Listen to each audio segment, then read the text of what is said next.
Okay, so the last one is the side view. That's like you're approaching from the lateral side or medial side.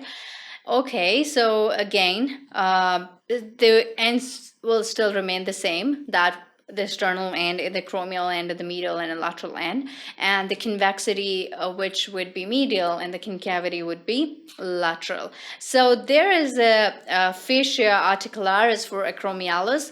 That is actually for the, it's actually, you can say, there's an articulation with the acromion process of the scapula and the acromion end of the clavicle. So this is called as the facies articularis acromialis.